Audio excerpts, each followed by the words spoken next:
Depuis l'aube de l'humanité, les hommes ont dédié leur plus beau temple au soleil et à sa lumière divine. Cette folie créatrice a connu son apogée au Moyen-Âge, avec les cathédrales gothiques et leur incroyable architecture en dentelle de pierre et de verre. En 150 ans, les bâtisseurs de cathédrales ont taillé, sculpté, entassé plus de pierres que les Égyptiens en 1000 ans. Voici les secrets de cette aventure humaine et architecturale hors norme. Une ère de tous les possibles, faite de compétition, d'innovation, d'intrigue, de lutte de pouvoir et de drame.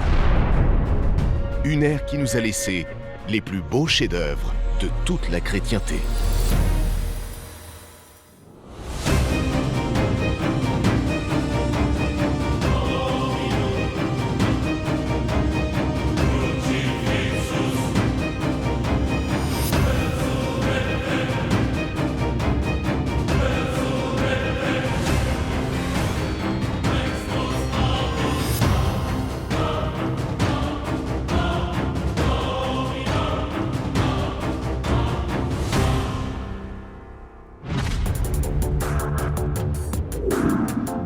Nous sommes le 21 juin 1144 à Saint-Denis, à 10 km au nord de Paris. Tout le Gotha politique et religieux du royaume, suivi de nombreux fidèles, est venu assister à une inauguration exceptionnelle. L'abbé Suger, qui dirige l'abbaye de Saint-Denis, en a totalement restauré la vieille abbatiale. Le fruit de cette incroyable métamorphose est un chef-d'œuvre inimaginable pour l'époque.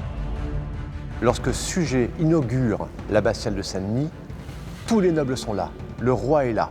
Et il découvre ce monument exceptionnel, une architecture complètement novatrice. Il y a quelque chose qui est de l'ordre de la stupéfaction. Il découvre une église de lumière. Ça, c'est tout à fait révolutionnaire.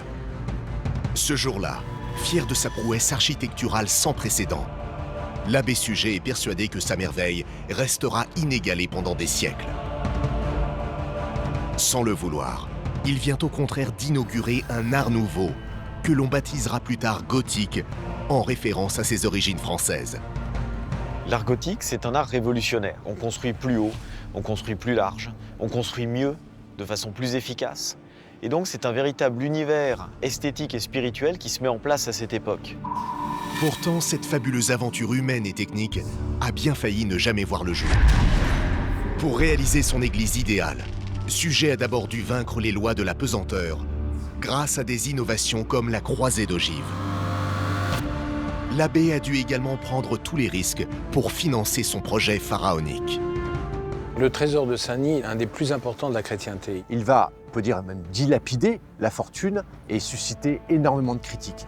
Suger a même dû défier l'un des personnages les plus importants de l'Église, farouchement opposé à sa folie des grandeurs. Bernard de Clairvaux va envoyer des lettres incendiaires à Suger. Il va dire que Saint-Denis, c'est la forge de Vulcain, la synagogue du diable. Comment l'abbé Suger a-t-il surmonté toutes ces épreuves? Et d'où venait son inspiration? Voici l'histoire étonnante de la première cathédrale gothique et de son créateur visionnaire.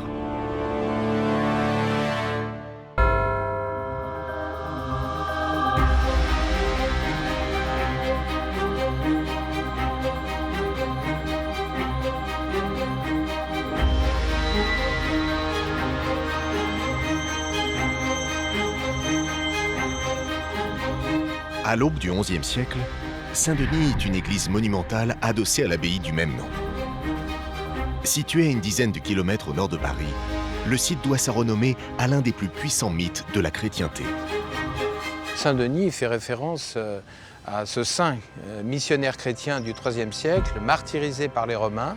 On lui aurait coupé la tête sur la butte Montmartre et il serait venu avec sa tête dans ses mains, conduit par un ange et une lumière céleste, jusqu'ici, à cet endroit. L'église honore le lieu où Saint-Denis aurait déposé sa tête, qu'il aurait transportée après sa décapitation. On a construit par la suite une première église au IVe siècle, puis ensuite l'église qui a donné lieu ensuite à l'enterrement des rois et des reines de France.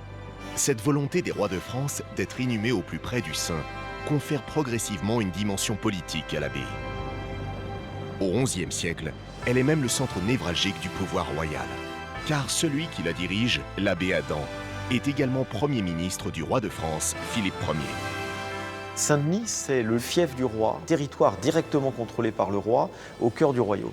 Le roi gouverne avec le conseil des prélats, alors les évêques, les grands abbés. Mais il gouverne un royaume ravagé par les guerres féodales incessantes et la misère qui en découle. Au cours du Xe siècle, le pouvoir royal s'est petit à petit effrité au profit de toute une mosaïque de seigneuries, de fiefs qui sont autant de rivaux pour le roi de France. Les seigneurs locaux n'ont qu'une idée, c'est grignoter en quelque sorte le pouvoir royal.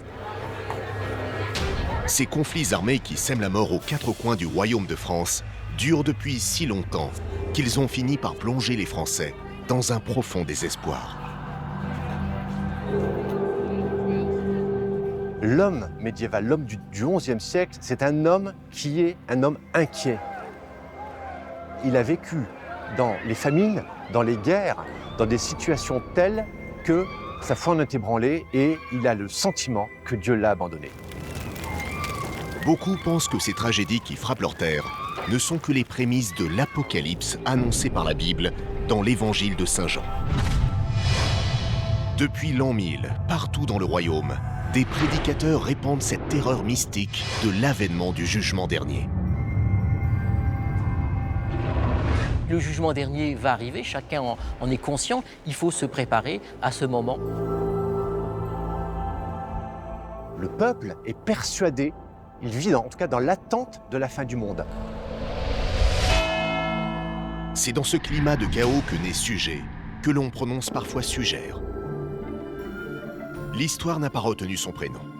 Et pourtant, quel incroyable destin que celui de cet homme qui va gravir tous les échelons des pouvoirs politiques et spirituels en seulement 40 ans, avant d'écrire l'une des plus glorieuses pages de l'architecture médiévale. La trajectoire de Sujet, c'est la trajectoire d'une étoile filante. C'est un homme issu de familles extrêmement humbles et soudainement, on le retrouve à l'âge de 40 ans dans la position qui est l'équivalent d'un Premier ministre. Donc dans le contexte médiéval, Sujet, c'est un parcours hors norme.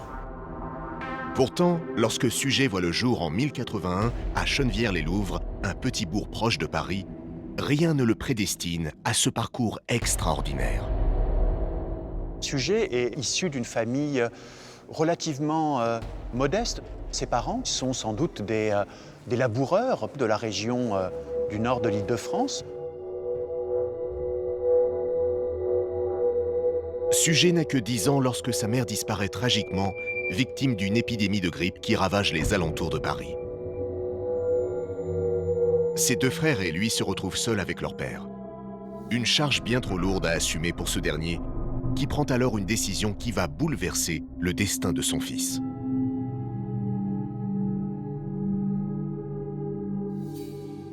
Son père ne peut plus nourrir ses enfants, il va confier son fils à un monastère. Son père décide de le donner à l'abbaye de Saint-Denis pour qu'il puisse parfaire son éducation. L'école monastique de la célèbre abbaye de Saint-Denis est la plus prestigieuse du royaume. Du jour au lendemain, Sujet passe ainsi de l'univers rude et incertain des champs de labour à celui beaucoup plus cossu et prometteur du plus haut lieu culturel de son époque.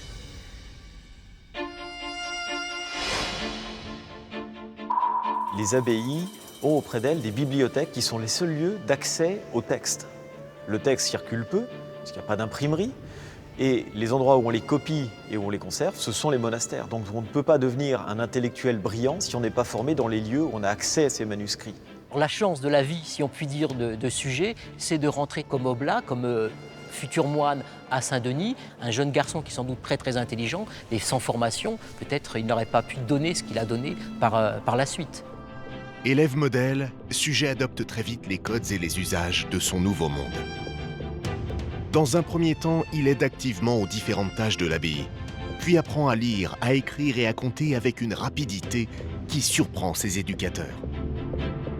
Saint-Denis, c'est un peu une pépinière de talent. Et Sujet fait partie de ces élèves qui sont tout de suite détectés par leurs professeurs comme étant exceptionnels. Si la renommée de Saint-Denis est exceptionnelle, c'est parce que son immense bibliothèque rassemble tous les livres importants de l'époque. Théologie, architecture, philosophie. Le garçon est émerveillé par les milliers de manuscrits qu'il découvre. Alors lorsque le jeune sujet, dans la bibliothèque de Saint-Denis, s'intéresse aux ouvrages, il a sans doute été attiré par ceux qui traitaient de la question de la lumière, qui était un thème fondamental pour la pensée du XIIe siècle. Cette passion de l'adolescent pour la lumière s'explique sans doute par sa formation ecclésiastique. Comme tous les novices, Sujet passe des heures à étudier la Bible. Or, à ses yeux, l'actuelle demeure du Seigneur ne ressemble en rien aux descriptions qu'il a pu en lire dans le livre saint. Quelle que soit la beauté de l'abbaye romane de Saint-Denis, il finit par se convaincre qu'elle n'est pas digne du Créateur. D'autant que Saint-Denis présente un inconvénient majeur. L'absence de grandes fenêtres contraint les prêtres et les moines à utiliser d'importantes quantités de bougies pour s'éclairer. Autant de bombes à retardement capables de dévaster tout l'édifice, ainsi que les quartiers voisins.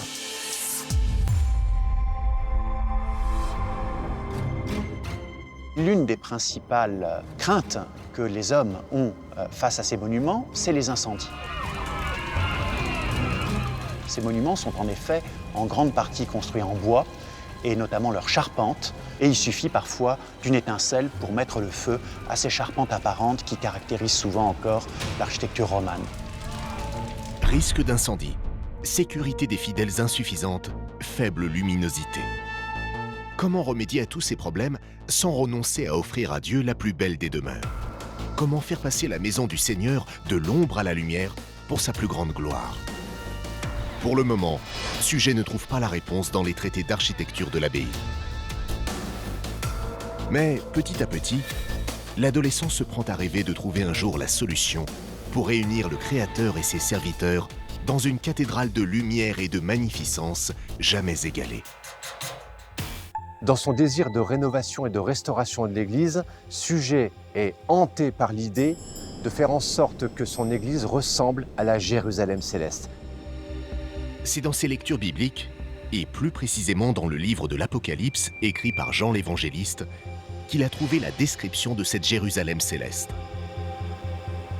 Une vision idéalisée de la demeure du Seigneur, l'Église parfaite, universelle, à la fois immense et baignée de lumière, où seuls les êtres purs auront leur place. La Jérusalem céleste, décrite dans l'Apocalypse dans des termes extrêmement précis. Une cité sainte avec ses murailles d'or, avec ses murailles parées de pierres précieuses. Une demeure de lumière. Eh bien, cette Jérusalem céleste, c'est le modèle de Sujet pour l'Église de ses rêves sur terre. Pour l'heure, même si le jeune homme en avait le pouvoir et les moyens financiers, il lui serait de toute façon impossible de transformer son rêve en réalité. Si l'on en croit les mesures mentionnées dans la Bible, les dimensions de cette Jérusalem céleste sont 4 à 5 fois supérieures aux plus hautes cathédrales romanes de l'époque. Il se trouve que dans l'Apocalypse, il y a de nombreux chiffres qui permettent d'évaluer la taille de cette Jérusalem céleste, en particulier les 144 pieds, qui constituent donc une mesure idéale. Qui représente dans l'Apocalypse les 144 000 personnes sauvées. On va avoir le chiffre 40, qui est l'addition de 28 cycles lunaires et de 12 cycles solaires. Et ce chiffre 40, on le retrouve par exemple dans les 40 piliers de la cathédrale de Reims, ou bien dans la longueur du transept Notre-Dame de Paris. Pour construire une église aussi monumentale, Sujet a besoin d'une nouvelle technique qui lui permettra de quadrupler la hauteur de la nef. Sans elle, ce passage de l'ombre à la lumière qu'il désire tant restera une chimère. Ce que Sujet ne peut deviner, c'est que la Providence travaille pour lui en coulisses. Toutes les conditions nécessaires à l'accomplissement de son grand œuvre sont en train de se mettre progressivement en place. Car en étudiant dans la plus prestigieuse école monastique du royaume, le jeune homme fait successivement 2 rencontres déterminantes pour son avenir et celui de Saint-Denis. La première, c'est celle de l'abbé Adam, premier ministre du roi Philippe Ier. Autrement dit, l'un des hommes les plus influents et les plus puissants du royaume. Donc l'abbé Adam, c'est un personnage extrêmement important pour l'abbaye de Saint-Denis. Il est responsable administratif, il gère les domaines de l'abbaye et également il est responsable de l'instruction des jeunes moines, notamment Sugère. L'abbé Adam apprécie la personnalité et les qualités intellectuelles de son novice. C'est sans doute pour cette raison qu'il voit d'un bon œil son amitié naissante avec un autre étudiant de l'abbaye, le propre fils de Philippe Ier et futur roi de France, Louis VI.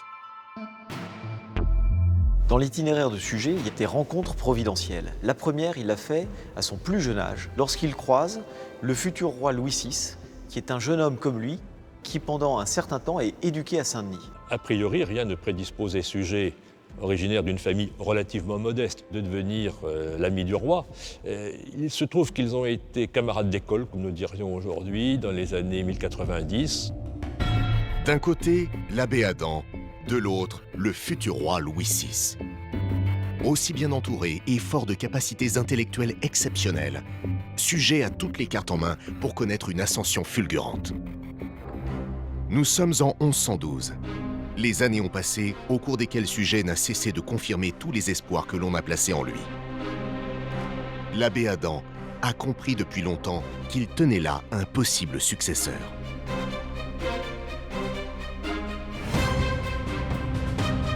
L'abbé Adam va utiliser le Suger en fonction de ses talents, c'est-à-dire à peu près à toutes les tâches importantes de cette époque. L'abbé Adam comprend aussi que les qualités d'orateur et la force de persuasion de Suger pourraient être utilisées hors des murs de l'abbaye. L'abbé de son monastère lui confie des missions diplomatiques très importantes. On a remarqué ses capacités de négociateur. C'est le début de sa carrière qui va l'amener jusqu'aux sphères les plus hautes du pouvoir. Suger devient un ambassadeur incontournable que l'abbé Adam envoie bientôt partout dans le royaume. Au cours des 15 années qui suivent, il représente aussi le roi auprès des grands d'Europe pour nouer de nouvelles alliances. Et donc Suger va comme ça se tisser des liens, des relations un peu partout dans le royaume de France et même au-delà, qui vont plus tard lui servir de capital relationnel pour mener à bien toutes ces entreprises. Parmi ces entreprises, il y a bien sûr l'embellissement de l'abbatiale de Saint-Denis. C'est alors qu'un événement va tout faire basculer. Nous sommes le 11 mars 1122. Suger revient d'un long voyage d'affaires exténuant, accompagné de quelques fidèles serviteurs. En fin de journée, à l'approche de Saint-Denis, la cloche de la cathédrale se met soudain à carillonner. La petite troupe sent qu'elle touche au but. Mais elle ne tarde pas à déchanter. La cloche n'a retenti que 4 fois avant de s'éteindre. Un signal caractéristique qui annonce la mort d'un membre important du clergé.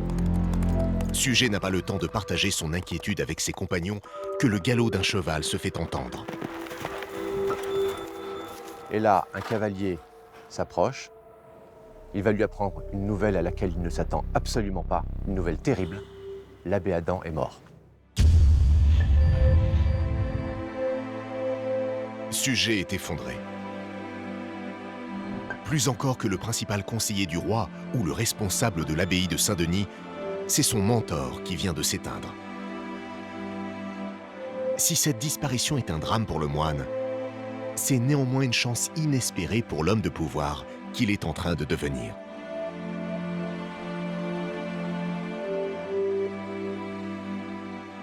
Le charisme et le talent de Suger font qu'il est le successeur tout naturel de l'abbé Adam, et lorsque celui-ci décède, il est élu à la tête de l'abbaye. Suger devient donc abbé à son tour. Il hérite ainsi de toutes les charges dévolues à cette fonction, dont la gestion de l'abbatiale de Saint-Denis. Ça semble être finalement assez cohérent parce que l'abbé Adam lui avait déjà donné un certain nombre de missions où il s'était révélé un excellent orateur et il avait conquis un peu tous les évêques, et donc c'est quelque chose d'extrêmement important. La succession de l'abbé Adam ne lui donne pas seulement la direction de l'abbaye de Saint-Denis, elle le propulse au sommet du pouvoir royal. Comme son mentor avant lui, Suger devient à son tour conseiller principal du roi. Un roi qu'il connaît bien puisque depuis la mort de Philippe Ier, C'est désormais son fils Louis VI qui règne sur le trône de France.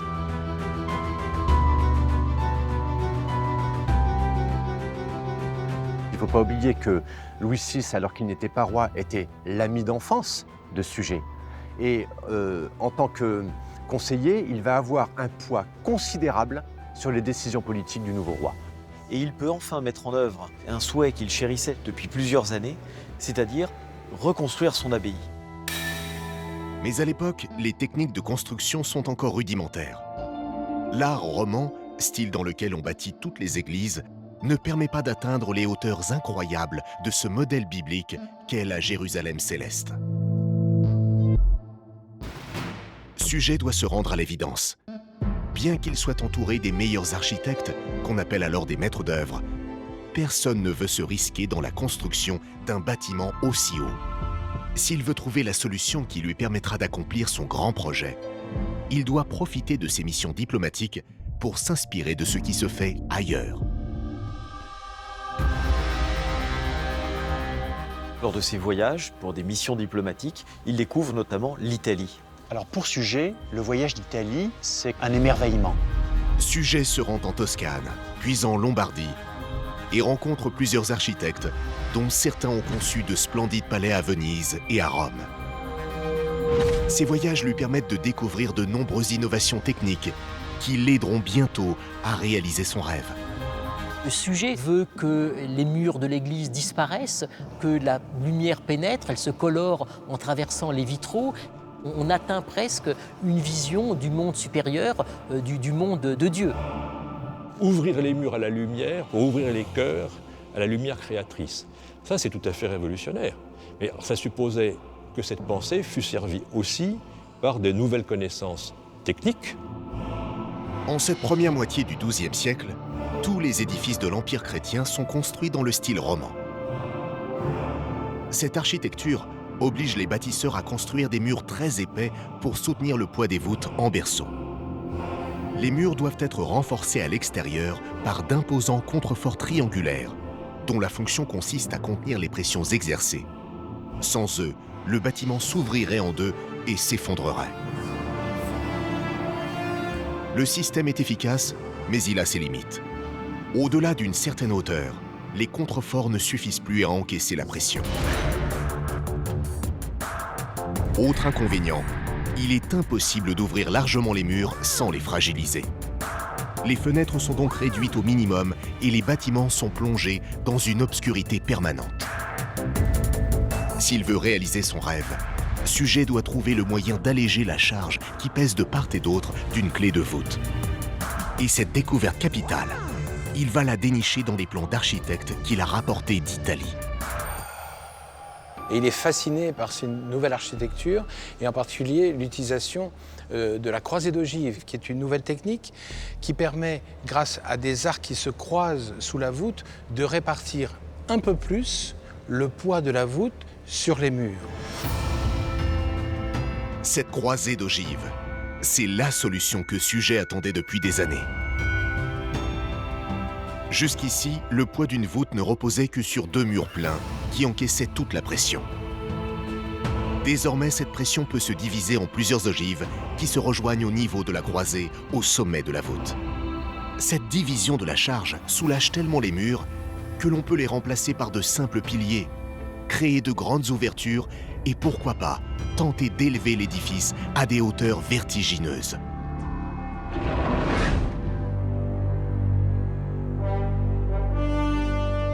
Suger a peut-être trouvé la solution pour créer son chef-d'œuvre. Et grâce au trésor de Saint-Denis, il dispose de moyens financiers colossaux. Il va donc pouvoir aller vite.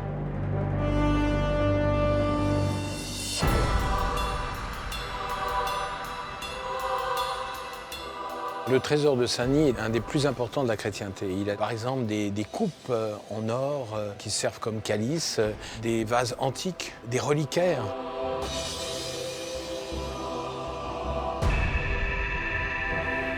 Des objets qui sont avant tout des objets liturgiques, mais qui sont en quelque sorte des réserves monétaires. C'est un trésor inestimable. Donc lorsque Suger se trouve propulsé à la tête de Saint-Denis, il est à la tête de quelque chose auquel il n'aurait jamais pu imaginer accéder. Suger ne peut évidemment pas mettre à la vente tous ses objets sacrés. Mais il a l'idée de s'en servir pour financer indirectement son projet. L'abbé sait en effet que les fidèles sont prêts à payer pour les approcher, voire les toucher. Surtout les reliques des saints, dents, crânes ou fragments d'os.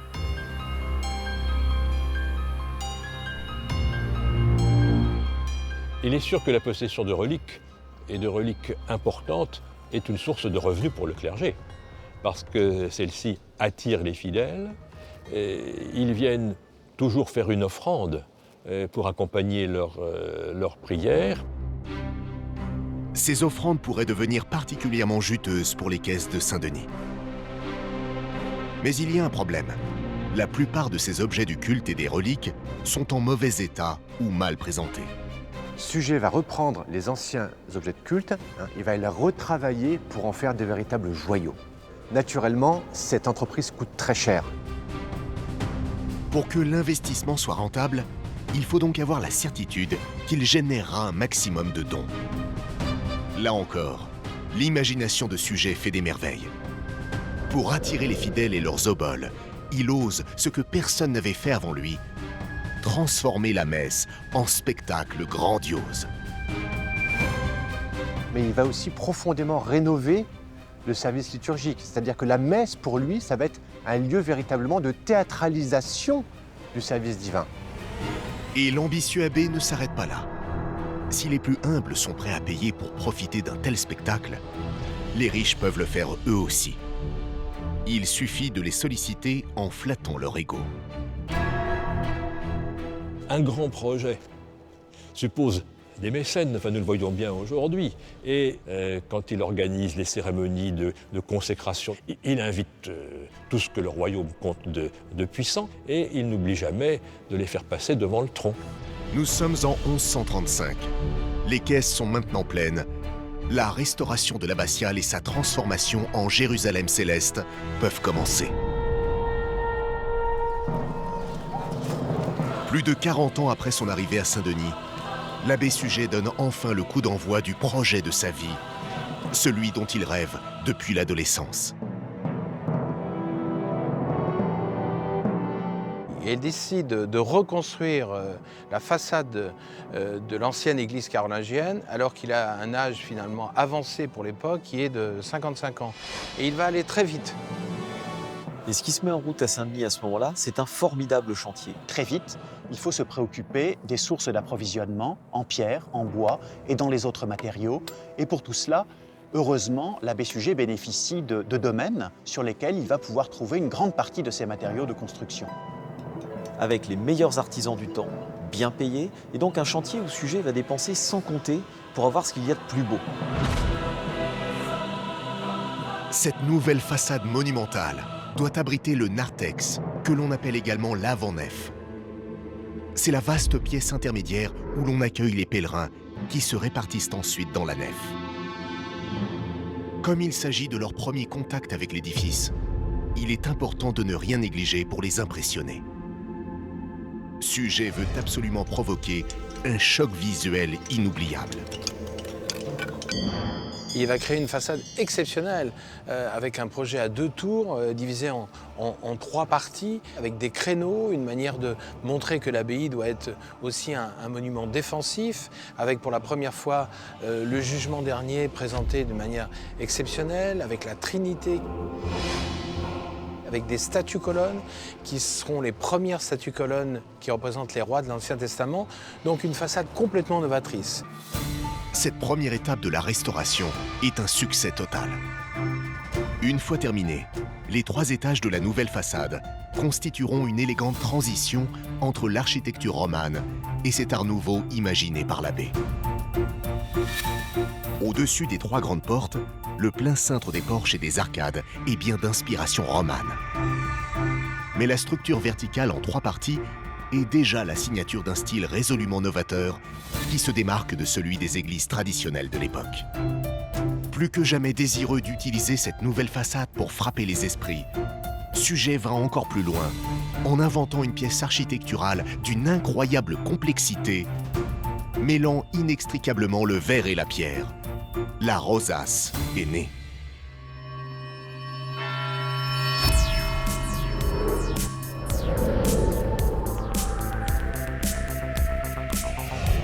On a pour la première fois le sentiment que l'église, l'édifice religieux devient un véritable théâtre, le théâtre d'une expression de tout ce qu'il y a de beau. Car les vitraux sont absolument extraordinaires, ils laissent passer une lumière faite de bleu, d'or, de vert qu'on n'avait jamais vu jusqu'auparavant.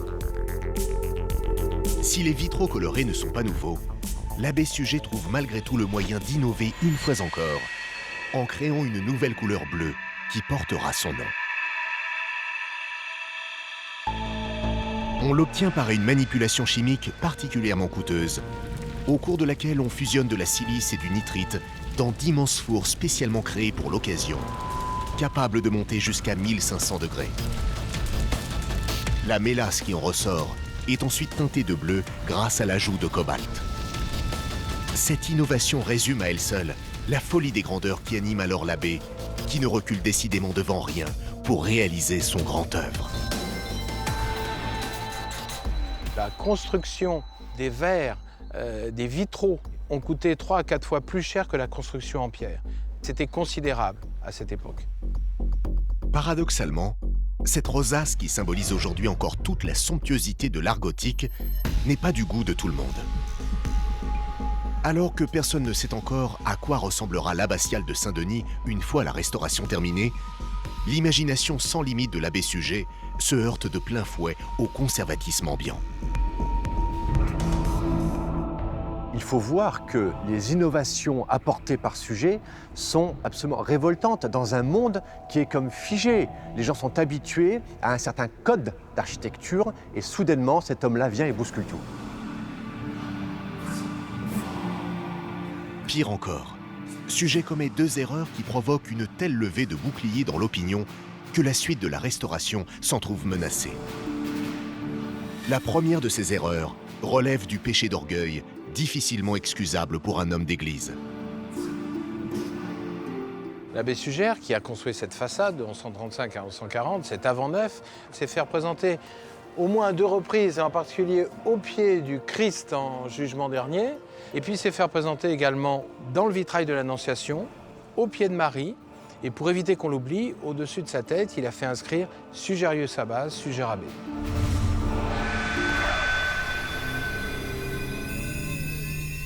En agissant ainsi, Suger s'attire les foudres de détracteurs qui, au sein même du clergé, commencent à le suspecter de dangereuse mégalomanie. L'autre erreur concerne le financement des travaux.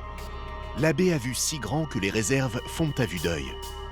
Son stratagème pour générer de nouveaux revenus ne suffit plus à alimenter son gigantesque chantier. Il va, on peut dire même dilapider la fortune et susciter énormément de critiques. Cérémonie fastueuse, goût pour la richesse des ornements. On peut donc s'interroger sur le rapport de Suger avec la richesse, la puissance, la magnificence. Or, celui qui se pose le plus de questions sur les motivations réelles de l'abbé Suger est lui aussi un homme très influent au sein de l'Église. Cet homme, c'est le moine Bernard de Clairvaux, chef de file d'un mouvement réformateur en pleine ascension, l'ordre cistercien. À cause de lui, les cathédrales gothiques que nous admirons tous aujourd'hui ont bien failli ne jamais exister. Bernard de Clairvaux est fondateur d'une abbaye complètement perdue dans une clairière au fond des bois, où il rassemble avec lui quelques mystiques. Ils veulent s'isoler, ils sont dans des terres extrêmement hostiles, dans des bois, dans des marécages, dans des conditions de vie extrêmement dures. Cette abbaye perdue, c'est Notre-Dame de Cîteaux, en Bourgogne, qui a donné son nom à l'ordre cistercien. Là-bas, les mots d'ordre sont silence, rigueur et surtout pauvreté. Rien ne doit venir troubler le moine de la méditation de la parole. Bernard de Clairvaux veut également que les édifices religieux soient à l'image de l'austérité de la vie monacale qu'il prône. L'église cistercienne est une église sans ornements figurés, sans vitraux de couleur, sans peinture, sans objet précieux. C'est le dépouillement le plus absolu. Or, le pape est lui aussi très sensible à cette nouvelle approche de la religion. Il fait même de Clairvaux l'un de ses plus proches conseillers. Pour Suger, cette proximité entre les deux hommes est une catastrophe. Car les idées de Bernard de Clairvaux ne cessent de gagner du terrain et menacent directement son projet de bâtir la Jérusalem céleste.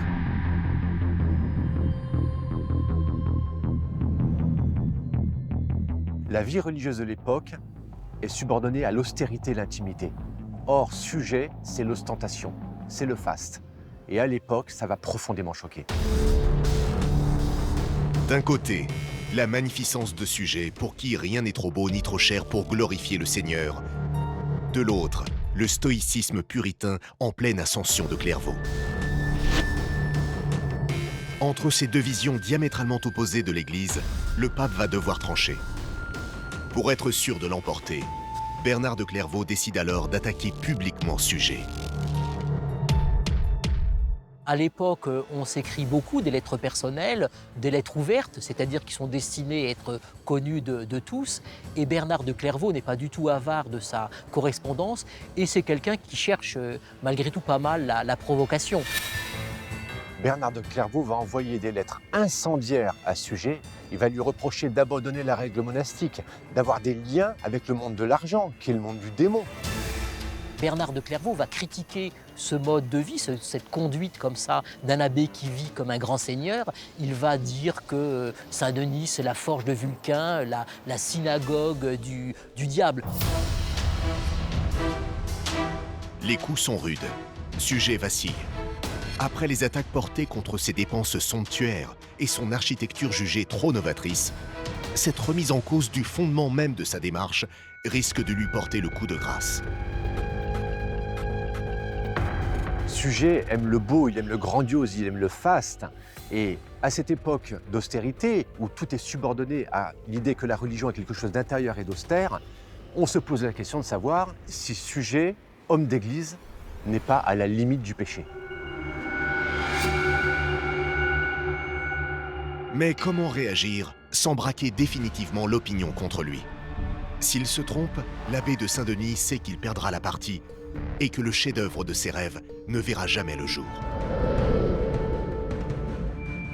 Et Suger va se défendre. Et il va se défendre brillamment en écrivant à Bernard de Clairvaux que son seul but est de glorifier la foi chrétienne. L'abbé de Saint-Denis est finalement d'origine assez modeste.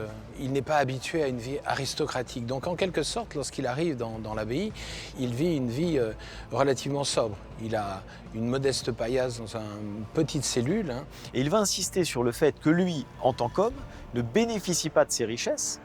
C'est sa communauté, son Église, et à travers elle, l'Église avec un grand E, la communauté des croyants qui bénéficie de ses richesses. Donc lorsque Suger transforme et investit autant d'argent, c'est pas pour lui-même, c'est pour son Dieu.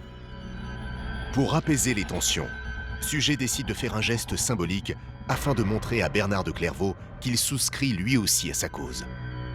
Pour ça, il impose aux moines de Saint-Denis la même rigueur et la même austérité que celles qui sont en vigueur à l'abbaye Notre-Dame de Cîteaux. Les choses vont un petit peu se calmer parce que Suger va entreprendre une réforme, c'est-à-dire sans doute lui-même s'appliquer à un mode de vie beaucoup plus simple, et également aussi pour les moines. Insister davantage sur la pratique du jeûne. On peut dire qu'il va plutôt appliquer des demi-mesures en quelque sorte.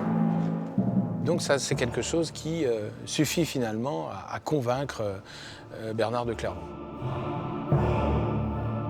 C'est un coup de maître. Maintenant que son principal détracteur s'est rallié à sa cause, l'avenir se dégage enfin pour l'abbé Suger. Mais, cette menace à peine écartée, une autre surgit aussitôt. Nous sommes en 1137. À 56 ans, Suger perd l'un de ses alliés les plus fidèles en la personne du roi Louis VI. Son ami d'enfance, avec lequel il partageait son désir de bâtir un jour la Jérusalem céleste de la Bible, vient de s'éteindre, frappé par la maladie. Or, son fils Louis VII ne partage pas l'engouement de son père pour l'architecture ecclésiastique. S'opposera-t-il à l'achèvement des travaux de Saint-Denis? Suger ne peut l'exclure et comprend qu'il doit faire vite. Une course contre la montre s'engage alors pour finir au plus tôt la restauration de l'abbatiale. D'autant que la prochaine phase est aussi la plus critique. Après la réussite de sa façade, c'est maintenant qu'il va savoir si les innovations techniques découvertes en Italie sont aussi géniales qu'il le croit. Suger fidèle à son rêve grandiose voit toujours plus haut. Il faut que la nef se dresse véritablement vers le ciel le plus haut possible, avec les risques que ça comporte naturellement d'effondrement. Pour élever la cathédrale à des hauteurs jamais atteintes, les maîtres d'œuvre de Suger ont l'idée de systématiser l'utilisation de l'arc-boutant. Cette innovation récente permet de prendre appui à plusieurs mètres de l'édifice, plus loin que les anciens contreforts. Les arcs-boutants peuvent ainsi encaisser les pressions plus importantes imposées par des murs plus hauts. Ce sont des arcs de pierre qui soutiennent les murs, en quelque sorte, qui absorbent la poussée des voûtes. Et ainsi, grâce à ce procédé, les murs ne seront plus porteurs et seront remplacés par du vitrail. Le génie de Suger est d'avoir combiné l'utilisation de ces arcs-boutants à l'extérieur avec les croisées d'ogives à l'intérieur de la nef. Contrairement aux anciennes voûtes en berceau qui répartissent la charge sur les deux murs latéraux, la croisée d'ogive permet de répartir le poids de la voûte sur plusieurs arcs qui se croisent en son sommet. La combinaison de ces deux innovations permet d'élever le bâtiment à 29 mètres de haut, un record incroyable pour l'époque. La cathédrale est vécue comme une antichambre du paradis, alors cela vaut par la qualité de son architecture, ça vaut par ses lignes. Quand vous êtes devant une façade de cathédrale, vous êtes obligé de lever les yeux, et de lever les yeux vers le ciel. Quand vous êtes à l'intérieur aussi, conduit par les vitraux. Les fenêtres hautes deviennent monumentales et se parent de vitraux de plus en plus riches qui nous racontent l'histoire de Saint-Denis, des papes, ainsi que des rois et des reines de France. Maintenant que les contours de l'édifice sont terminés, Suger peut s'attaquer à la partie la plus importante de son projet, mettre en valeur la plus vénérable de ses reliques, celle de Saint-Denis. Car c'est aussi pour elle qu'il a bâti ce somptueux écrin. Contrairement aux autres reliques de la basilique, les fragments d'os du saint sont conservés au sous-sol, dans la crypte de l'édifice, là où il fut inhumé au IVe siècle. Une crypte est installée dans l'église de Saint-Denis, avec un déambulatoire qui permet aux pèlerins de tourner autour de la tombe de Saint-Denis en descendant d'un côté et en remontant de l'autre. Mais cette crypte est bien trop étroite pour les milliers de fidèles qui veulent approcher de ces reliques pour les vénérer. Il provoque régulièrement des mouvements de foule dramatiques dont l'abbé lui-même a été le témoin. Et d'ailleurs, Suger nous raconte dans ses premiers écrits que cet espace était beaucoup trop exigu et que les gens débordaient des fenêtres les jours de fête. On raconte à cette époque-là qu'il y avait des bousculades, qu'on se marchait les uns sur les autres, que le seul moyen de sortir était de crier. Il y avait tellement de monde qu'au bout de quelques heures, des femmes étaient pressées entre les hommes de l'époque et qu'on était obligé de les évacuer au-dessus de leur tête et que certaines d'entre elles finissaient par mourir dans le pré d'à côté en poussant des cris aussi épouvantables que si elles enfantaient.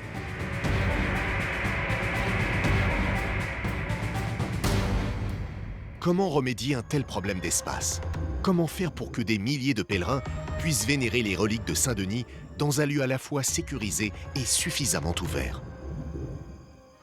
Suger et ses architectes trouvent bientôt la solution. La construction d'un chevet, un lieu surélevé situé dans le cœur de la cathédrale.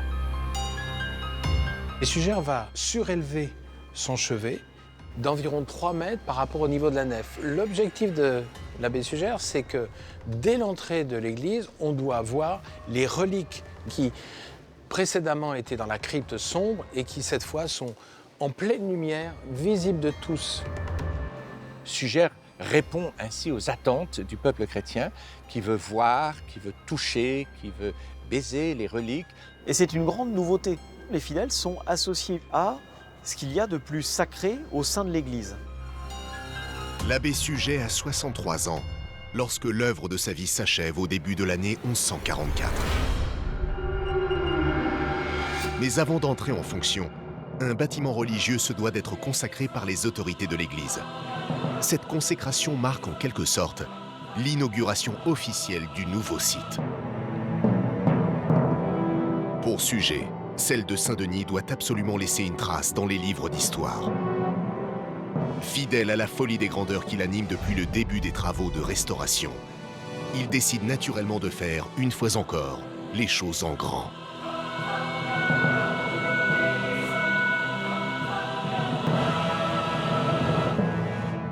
Il faut que ce qui apparaît aux yeux des gens, du peuple, soit quelque chose qui puisse s'imprimer durablement dans leur mémoire. Le 11 juin 1144, le jour de la consécration du chevet de l'abbaye de Saint-Denis, il y a environ 20 archevêques, évêques de toute la France et de l'Angleterre qui sont invités. Et ils découvrent ce monument exceptionnel, une architecture complètement novatrice, c'est-à-dire une véritable œuvre lumineuse, un chevet monumental.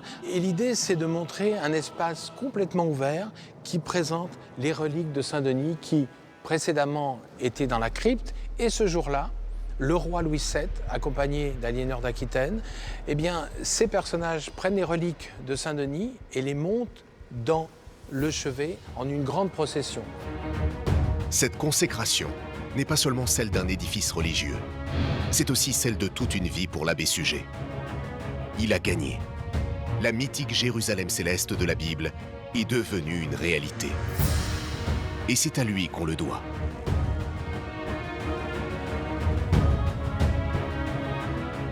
Ce qui a frappé les contemporains, c'est la lumière. C'est la dématérialisation du monument. C'est le fait que la surface portante se réduit. Dans les temples de l'Égypte ancienne, les murs, les piliers représentent 35% de la masse de pierre mise en œuvre. Ici, on est à 10%, quand les cathédrales deviennent vraiment des structures de lumière. L'autel que l'on peut admirer aujourd'hui a été restauré au XIXe siècle. Mais les 3 reliquaires, ruisselants d'or et d'argent, qui contiennent les ossements des saints, sont les mêmes que ceux du temps de l'abbé. Avec l'édifice lui-même, ses dimensions hallucinantes et ses vitraux magistraux, il nous donne une idée du choc visuel sans précédent qu'ont pu ressentir les fidèles en y pénétrant pour la première fois. Lorsque les gens découvrent Saint-Denis, ils n'en croient pas leurs yeux, tout simplement parce que dans les siècles précédents, ils avaient l'habitude de voir des édifices extrêmement intimes, des édifices religieux dans lesquels tout était centré vers l'intériorité. Et là, ils découvrent un édifice tout entier dévoué à la lumière.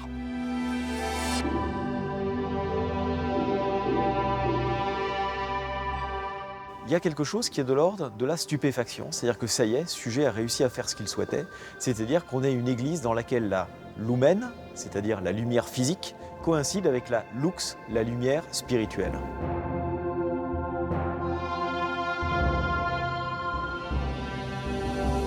L'histoire n'a pas retenu le nom de l'architecte en chef de l'abbé Suger, l'homme qui lui a permis de concrétiser son rêve le plus fou. Cet oubli deviendra une constante de toutes les cathédrales à venir, généralement signée du nom d'un évêque.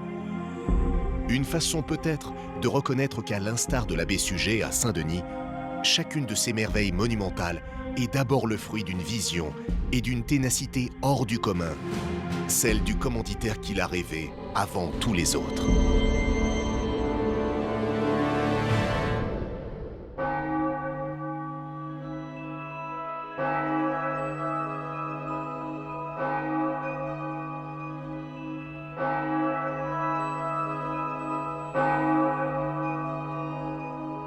L'abbé Suger, lorsqu'il meurt en 1151, a parfaitement réussi son pari de reconstruire, de rénover l'ensemble de l'abbaye de Saint-Denis.